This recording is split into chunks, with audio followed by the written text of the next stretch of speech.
জিন আমাদের নবীকে ডিস্টার্ব করেছিল। আল্লাহ রসুল ওই জিনকে ধরেছেন, ধরে খুঁটির সাথে বেঁধে রেখেছেন। তারপরে তার মনে পড়ল সুলাইমান আলাইহিস সালামের কথা।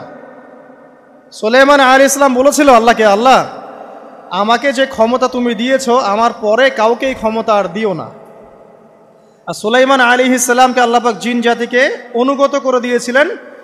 সুলাইমান আলাইহিস সালামের নির্দেশে জিন জাতি বিভিন্ন কাজ করত, এমনকি সমুদ্রের মধ্যে ডুবুরির কাজও করত, সমুদ্রের ভিতর থেকে রত্ন বের করে নিয়ে আসতো। এগুলো কিন্তু অলিক রূপকথা নয়, সত্য ঘটনা।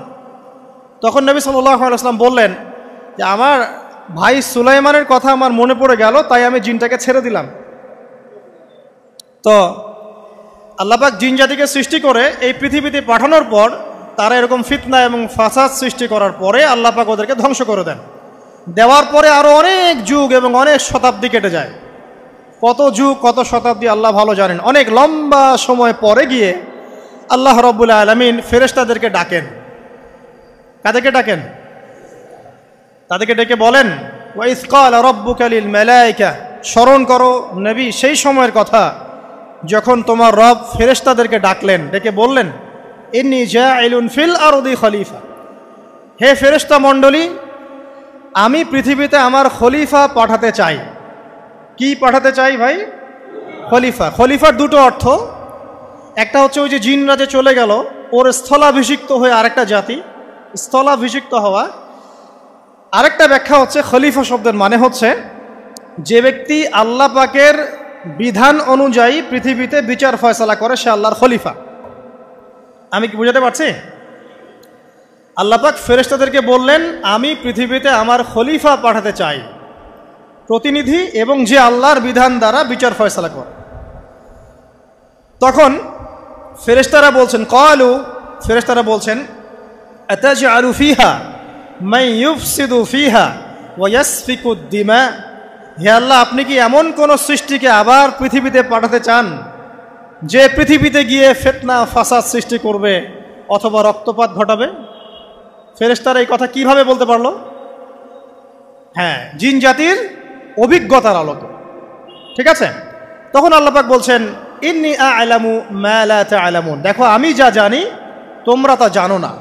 মানে তারা ফিতনা ফাসাদ সৃষ্টি করতে পারে, কিন্তু আমার কিছু মুখলেস বান্দা থাকবে যারা এই পথে পা বাড়াবে না।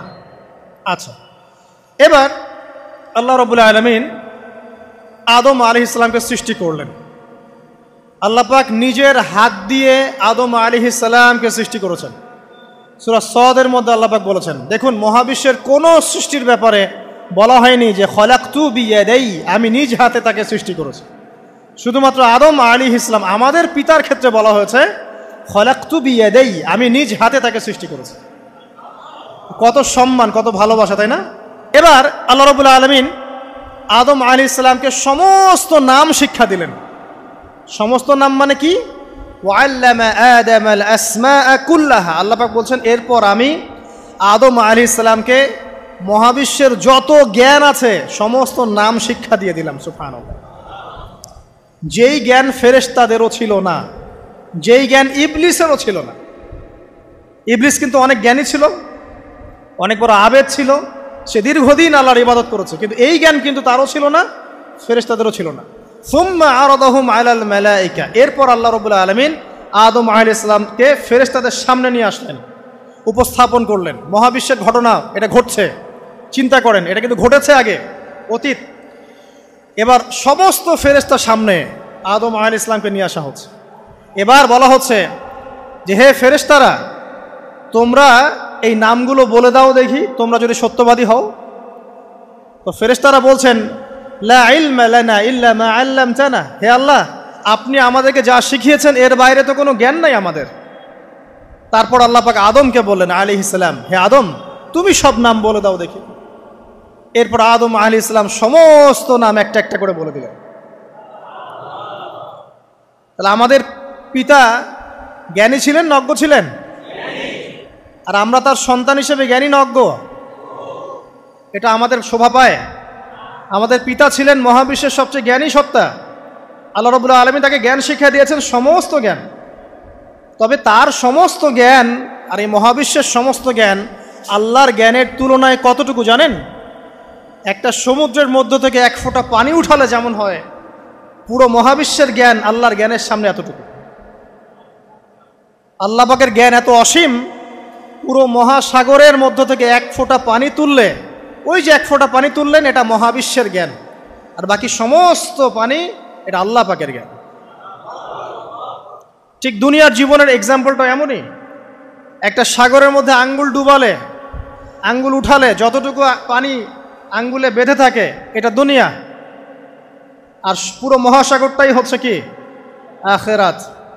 নবীজি বলছেন সাল্লাল্লাহু আলাইহি ওয়াসাল্লাম, একটা মৃত গাধাকে দেখে বলছেন, সাহাবীরা তোমরা কি কেউ এই গাধাটাকে 1 দিরহামের বিনিময়ে কিনবে?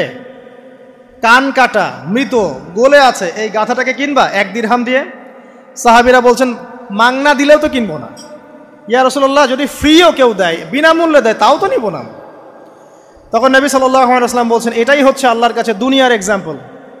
ওই মৃত গাধা তোমাদের কাছে যতটা না ইম্পর্টেন্ট, যতটুকু মূল্য রাখে, আল্লাহর কাছে এই দুনিয়া তার চেয়েও কম মূল্য রাখে। তো এই দুনিয়াতে তো সব ফয়সালা হবে না। আমরা তো হতাশ হয়ে যাই না যে দুনিয়াতে এমন কেন, এটা কেন, ওইটা কেন। দুনিয়া এটারই জায়গা। দুনিয়া সব কিছুর কনক্লুশনের জায়গা না, সব কিছুর পরিসমাপ্তির জায়গা হচ্ছে কিয়ামতের মাঠ। ওই দিন যে সফল সে সফল, যে ব্যর্থ সে ব্যর্থ। দুনিয়ার বাড়ি গাড়ি, স্ট্যাটাস, চাকরি বাকরি, ইজ্জত সম্মান, এটা সাফল্য ব্যর্থতার মানদণ্ড নয়, চূড়ান্ত মানদণ্ড নয়। চূড়ান্ত মানদণ্ড কি? ফামান যুহজিহা আনিন নার ওয়া উদখিলাল জান্নাহ ফাকাদ ফাজ। যাকে জাহান্নাম থেকে বাঁচানো হবে, জান্নাতে প্রবেশ করানো হবে, পুলসিরাত পার হতে পারবে, এই একমাত্র ব্যক্তি সফল। তো সাফল্যের সংজ্ঞাটা জেনে রাখবেন, তাহলে আপনি দুনিয়াতে হতাশ হবেন না ইনশাআল্লাহ তাআলা। এবার কি হলো, যখন আদম আলাইহিস সালাম সমস্ত নাম শিক্ষা দেওয়া সমস্ত নাম বলে দিলেন, এখানে নাম মানে কিন্তু খালি নাম নয়, জ্ঞান বলে দিলেন, তখন আল্লাহ রাব্বুল আলামিন ফেরেশতাদেরকে বললেন, তোমরা সবাই এখন আদমকে সিজদা করো।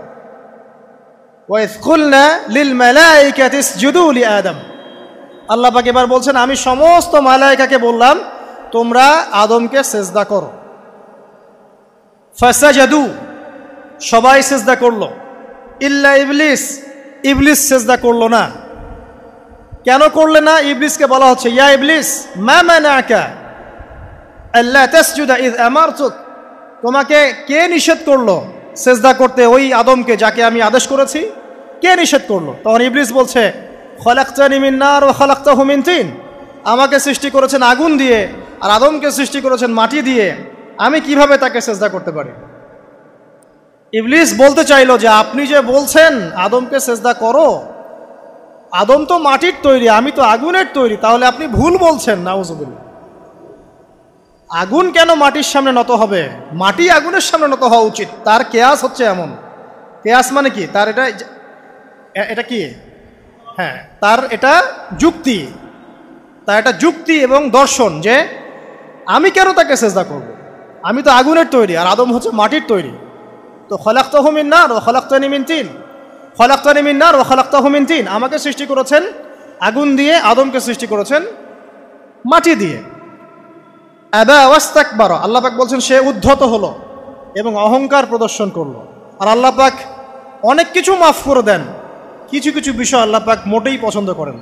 তার মধ্যে একটা হচ্ছে অহংকার, তার মধ্যে একটা হচ্ছে শিরক, তার মধ্যে একটা হচ্ছে অন্যের হক নষ্ট করা, তার মধ্যে একটা হচ্ছে আদম সন্তানকে হত্যা করা, তার মধ্যে একটা হচ্ছে বৃদ্ধ বয়সে ব্যভিচার করা, তার মধ্যে একটা হচ্ছে মুরতাদ হয়ে যাওয়া। ওই যে খ্রিস্টান হয়ে যাচ্ছেন না, খালি মরেন তারপর বুঝবেন, খালি মালাকুল মউত আসুক তারপর বুঝবেন।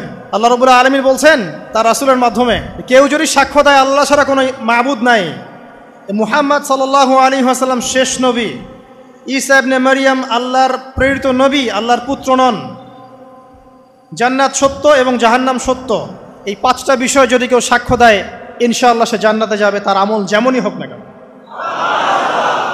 টাকার বিনিময়ে, চাকরির বিনিময়ে, সমাজসেবার নামে আর চিকিৎসার নামে ইমান বিক্রি করে ফেললেন, সুবহানাল্লাহ সুবহানাল্লাহ।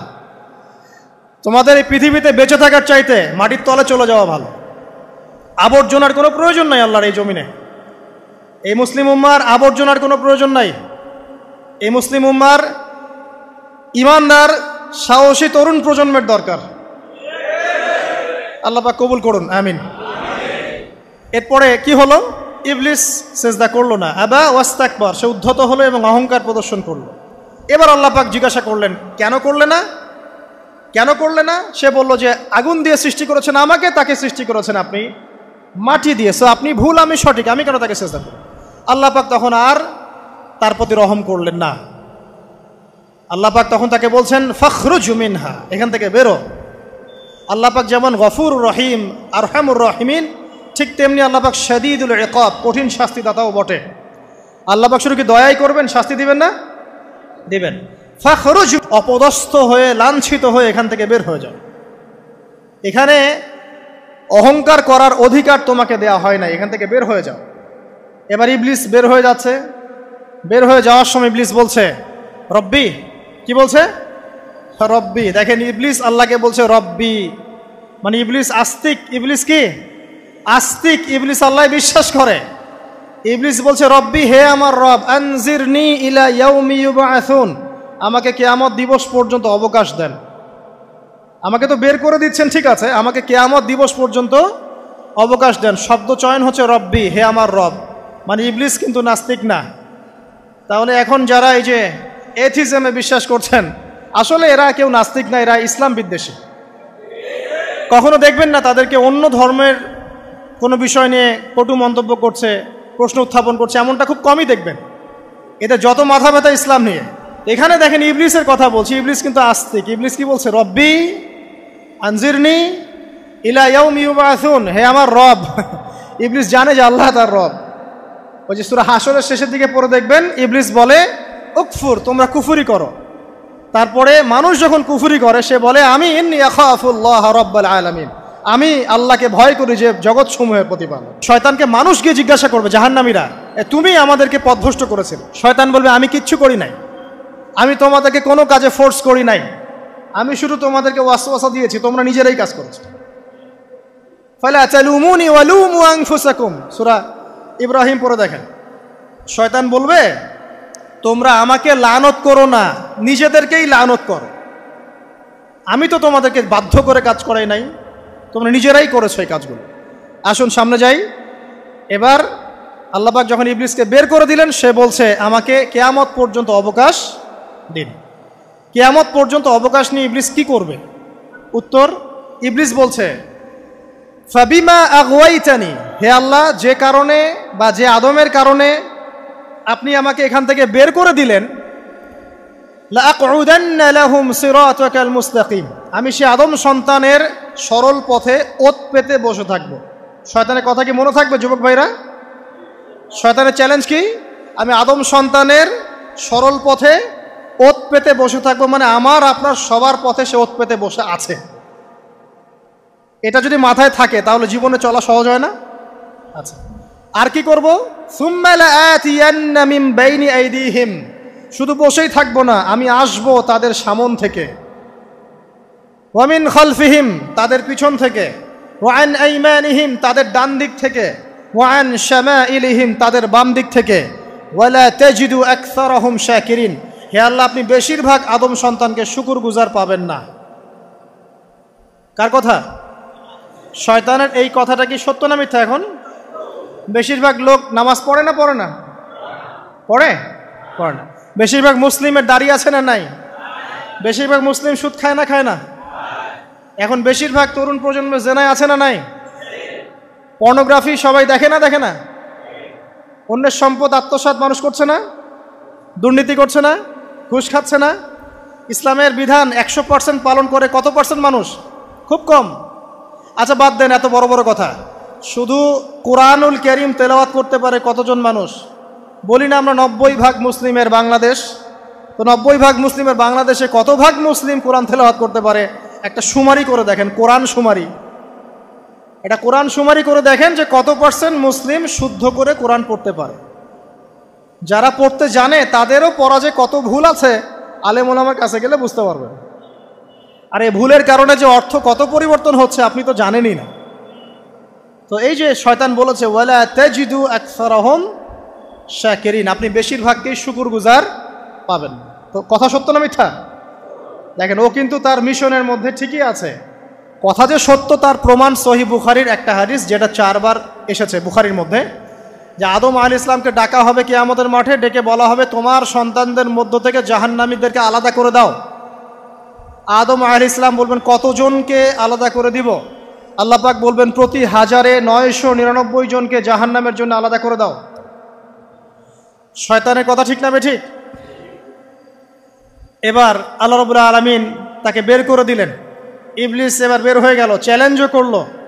এবার আল্লাহ পাক আদম আলাইহিস সালামকে ডেকে বলছে ইয়া আদম, এবার আদম আলাইহিস সালামের এই যে পাজর মানে বুকের পাজর, এখান থেকে তার সঙ্গিনীকে সৃষ্টি করা হলো। কারণ আদম আলাইহিস সালাম একাকী ছিলেন, একা কি থাকা যায়? একা থাকতে কষ্ট হয় না? একজন জীবন সঙ্গী লাগে না? তো আদম আলাইহিস সালামের এই বাম পাজরের হাড় থেকে হাওয়া আলাইহিস সালামকে সৃষ্টি করা হলো।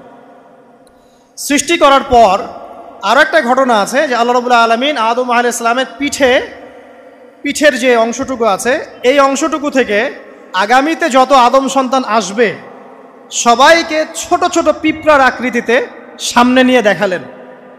সুবহানাল্লাহ। যত আদম সন্তান আসবে আল্লাহ পাক সবাইকে আদমের সামনে দেখালেন এবং বললেন এই যে শুভ্র অংশ যারা, মানে সাদা অংশ যারা, তারা তোমার সন্তানদের মধ্য থেকে সবাই জান্নাতি। আর তোমার এই যে বাম পাশে যেগুলো কালো কালো ছোট ছোট আকৃতি দেখছো, এগুলো সব তোমার সন্তানদের মধ্য থেকে জাহান্নামী।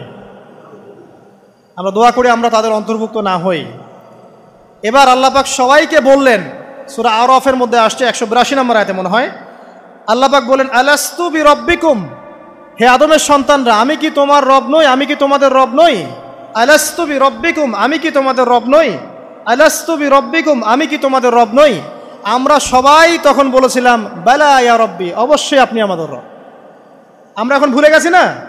আমরা সবাই এই সাক্ষী দিয়ে আসছি রুহের জগতে।